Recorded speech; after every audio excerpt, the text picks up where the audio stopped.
Caio Candinho. Obrigado, querido. É nóis.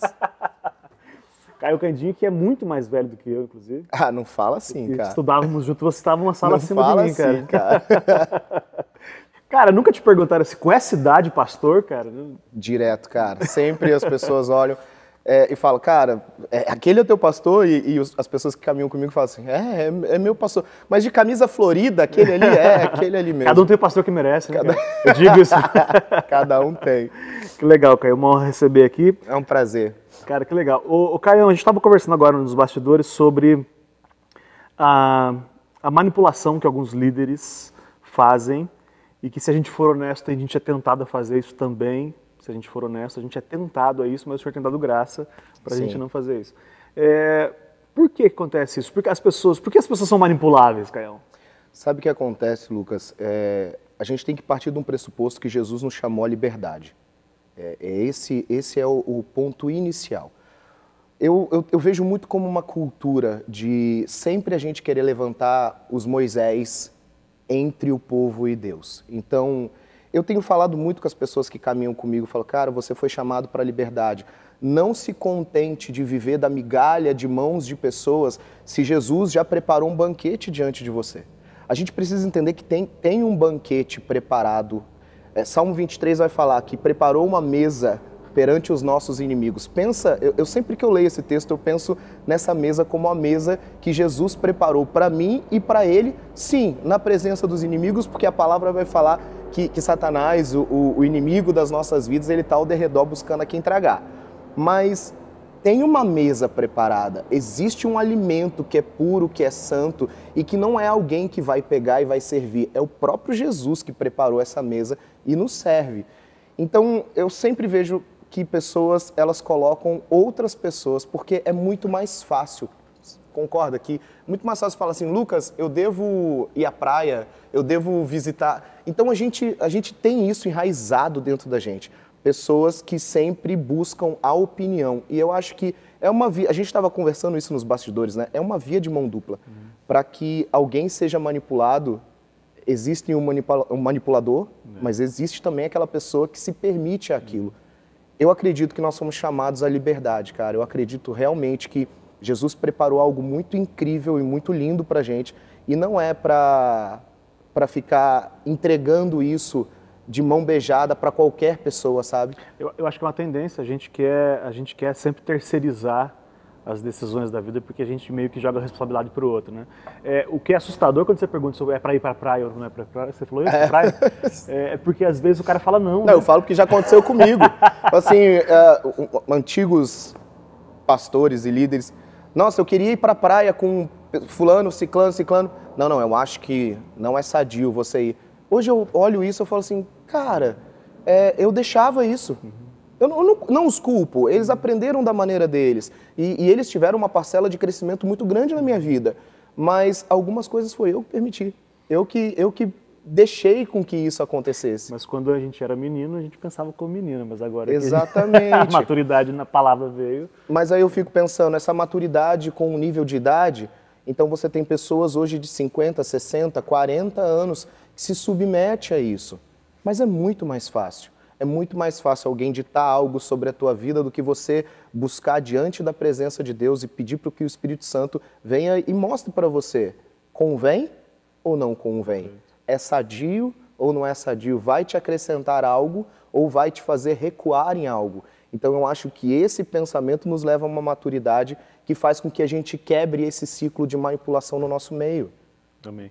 Caio, você com certeza conhece gente que tem 1 ano de fé, que é mais maduro do que gente que tem 40 anos de fé. Por quê?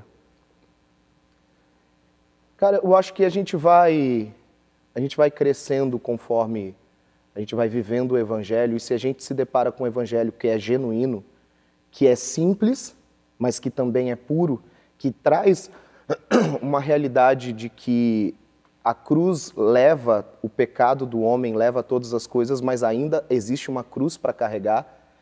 Quando Jesus fala, transferir o fardo, pega o meu fardo que é leve e suave, eu sempre leio esse texto e fico, cara, ainda tem um fardo para ser carregado. Ainda tem algo muito sério para ser levado. Eu acho que as pessoas que perseveram essas pessoas elas entendem que tem algo muito maior do que elas mesmas. Então a gente começa a pensar em legado, eu começo a pensar na próxima geração.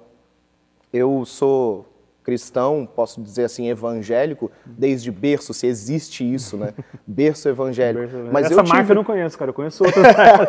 Mas eu tive o meu encontro com Jesus com os meus 18 para 19 anos. Foi onde eu realmente decidi. O que me faz perseverar com... Não vou revelar a minha idade. O que me faz...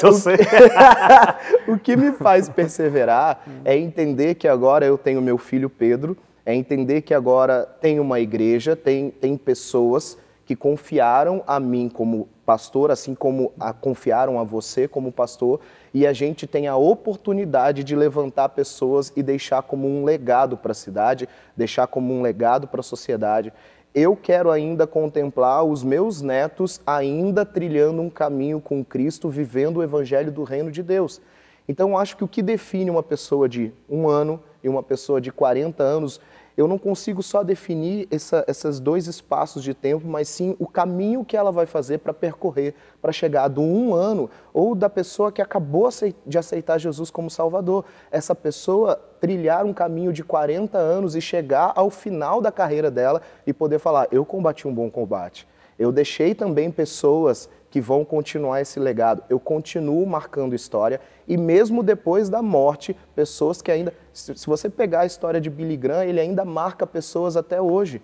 E tantos outros homens e mulheres de Deus. Se você tem um livro que eu acho muito bom, chama Generais de Deus.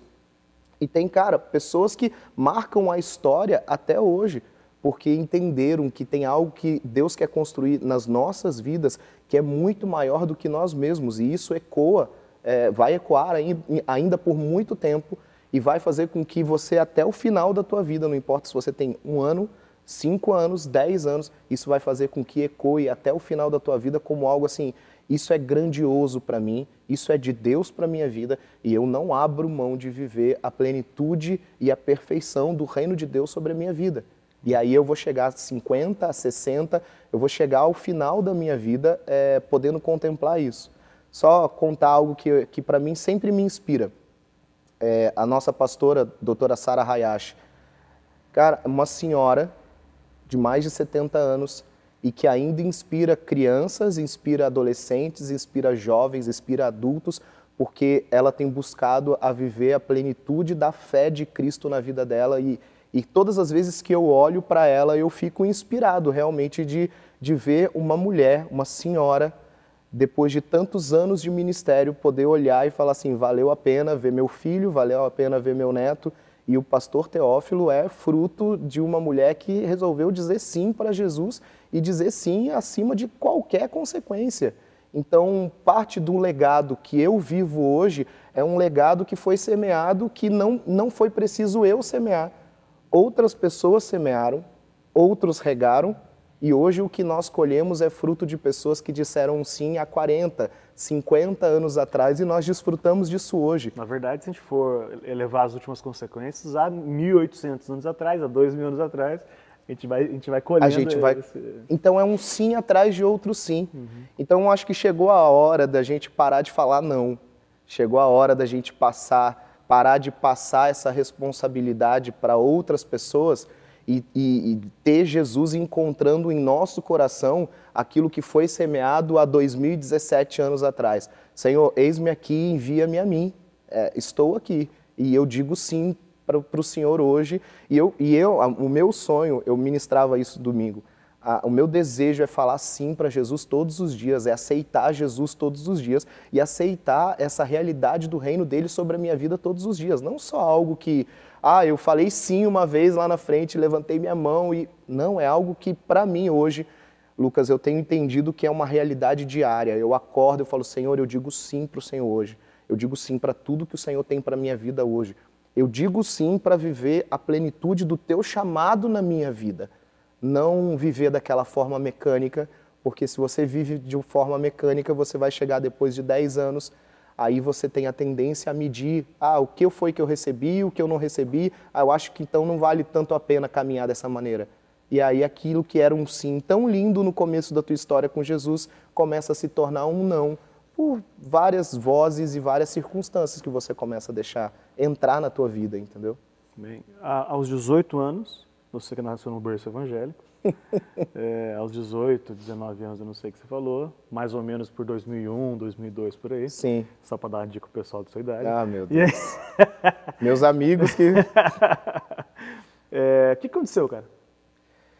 O que aconteceu? Aconteceu, acho que a situação mais linda, assim, da minha vida. Sabe que todo ano a gente, não sei você, eu vou falar por mim, todo ano eu falava assim, eu era da igreja, mas vivia situações e circunstâncias na minha vida totalmente perdidas. E eu lembro. Ah, você lembra, né? Só para constar, ele não estava junto. E aí, todos os anos eu falava assim, eu quero mudar, ano que vem eu vou mudar. Ano que vem eu vou mudar, ano que vem eu vou mudar. E sempre era o ano que vem, o ano que vem, o ano que vem. E nessa idade, eu falei, Jesus, eu preciso viver uma vida coerente, não dá mais para viver a maneira com que eu vivia. Então, eu nunca fui assim, tão perdido assim, mas eu não vivia aquilo que Deus tinha para mim, as palavras que eu tinha. Todo mundo tem uma tia do reteté, todo mundo tem uma tia canelinha de fogo. Eu tenho essa tia também que falava, olha, Deus te chamou a pastor, Deus te chamou a cuidar de um povo. E eu sempre recebi essas palavras e ignorei por muito tempo. E chegou num dado momento que eu falei assim, Senhor, se o Senhor tem isso para mim, eu quero dizer sim. E foi assim, eu pude contemplar o mesmo milagre que está escrito lá em Mateus, quando o primeiro milagre de Jesus mudando água e vinho. Cara, eu pude contemplar isso na minha vida. De repente, foi eu dizer um sim, todas as coisas circunstanciais começaram a mudar e de repente eu estava completamente livre e disponível para viver o chamado de Deus para a minha vida. Então, relacionamento, amizades, mudou tudo. E o último foi assim... E eu recomendo para algumas pessoas em específico, não para todas, mas eu precisei me afastar de tudo aquilo que me tirava o foco de Jesus.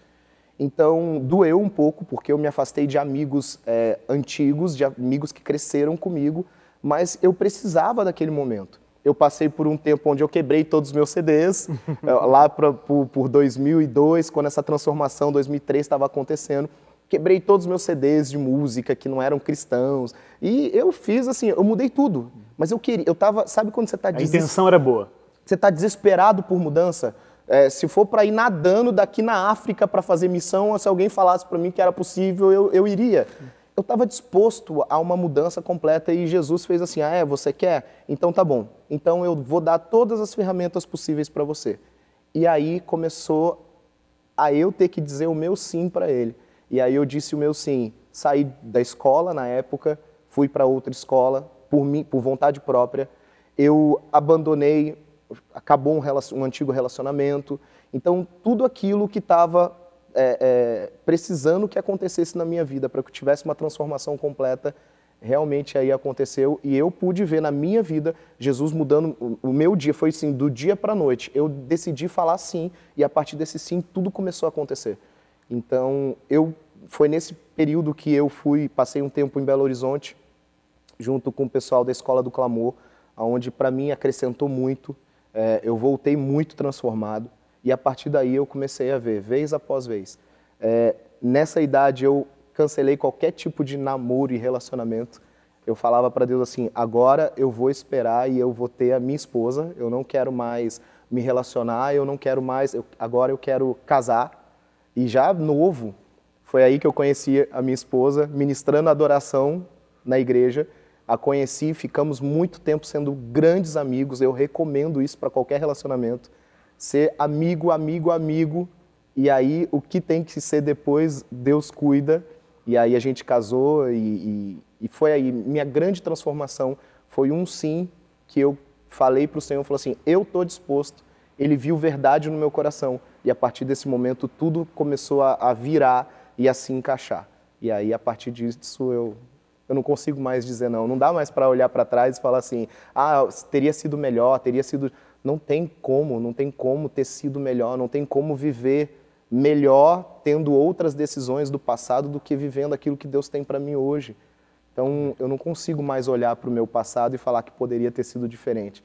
Eu olho para o meu futuro hoje e falo assim, Deus tem muito mais coisas para a gente correr junto. Então eu tô aqui e vamos, é eu e o Senhor e vamos que vamos. Sabe, eu acho que vale a pena ser igreja, mas por algo muito simples que acontece quando nós nos juntamos. Quando nós nos unimos, tem algo poderoso de você ter o seu momento no teu secreto. E o teu pai que está em secreto vai te recompensar por causa dessa tua busca em secreto que você tem.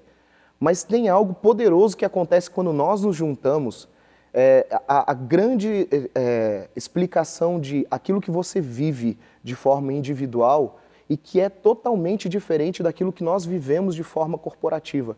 Tem algo que explode quando nós estamos juntos, tem algo que dá liga, e essa liga é a unidade do Espírito Santo. Quando nós nos juntamos, Lucas, tem algo que não vai acontecer com você sozinho dentro da tua casa. Então as pessoas que têm se desiludido com a igreja, na verdade, muitas delas têm se desiludido com a instituição, talvez com a organização, igreja ou com a denominação, mas com aquele que dá a liga, que é o Espírito Santo, esse não desilude nunca. Eu costumo sempre lembrar que a minha vida, e eu sou assim, eu me coloco como essa pessoa, eu sou como aquela brasa que se você me afastar da churrasqueira, naturalmente ela se apaga. Ela vai ter um tempo onde ela vai continuar acesa, ela vai ter um tempo onde ela vai queimar, mas se você afasta uma brasa de uma fogueira, naturalmente ela apaga muito mais rápido. Eu sou um cara que sempre me olho como essa brasa. Eu preciso da igreja. Eu preciso estar junto com pessoas. Eu preciso ter pessoas que façam com que essa chama, o poder da tua chama, me ajude a queimar mais de paixão por Jesus. Então, isso é algo que acontece quando nós nos juntamos, que é diferente de quando nós buscamos nosso Pai em secreto. Existe algo que queima dentro da igreja, queima quando o santo se une para adorar o Pai em espírito e em verdade, que não acontece muitas vezes no mesmo poder e na mesma proporção de quando nós estamos no nosso quarto. Por isso que eu acredito na igreja como sendo aquela que vai fazer pessoas queimarem de paixão e a partir daquele ponto vai ser o que diz em Mateus 5, pessoas saindo para iluminar pontos específicos lá acima do candeeiro e vai iluminar toda uma cidade e vai ser influência para toda uma cidade. Mas muitos de nós nos acendemos aqui. Temos que entender que o nosso queimar, a nossa potência principal, ela acontece quando nós nos juntamos. Então não importa, e não vamos traçar a igreja como o templo ou o local, um lugar específico. Se tem um grupo que se junta numa casa e são mais do que dois, Jesus está ali e ali eles são igreja. Se é numa praça, tem lá um grupo de pessoas, é ali que é a igreja. A igreja nunca foi limitada pelo espaço físico que podem proporcionar para que ela se desenvolvesse. Mas tem que congregar. Tem que estar com gente. Tem que estar, dois ou mais. Tem que haver essa liga. Tem que ter pessoas que vão um afiar o outro como um irmão vai afiar o outro irmão. Senão você vai ser afiado por quem? Eu me sinto desafiado quando eu converso com você. Eu me sinto desafiado quando eu converso com outros pastores. E eu busco estar com pessoas porque eu preciso dessa liga junto comigo. Sempre nós temos coisas para aprender, sempre nós temos coisas para ensinar. Eu acho que a grande dificuldade das pessoas é elas acharem que já viram de tudo, já se decepcionaram com tudo ou já viveram tudo e elas se refugiam em um lugar específico onde elas não precisam ser mais complementadas por ninguém. E isso está errado, isso precisa trazer a consciência que nós precisamos congregar. Então eu não sei se tem um grupo de 3 pessoas numa casa que se reúne e não tem sistemático para isso. Toda semana, todo dia, todo mês. Precisa haver essa junção.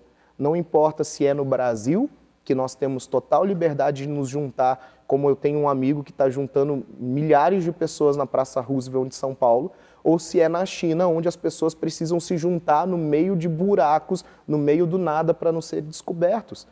Mas todos nós precisamos entender que somos igreja individualmente, mas somos igreja corporativamente. Quando nos juntamos 2 ou mais, tem algo poderoso que o Espírito Santo faz, que eu posso tentar ter isso sozinho e eu não vou conseguir.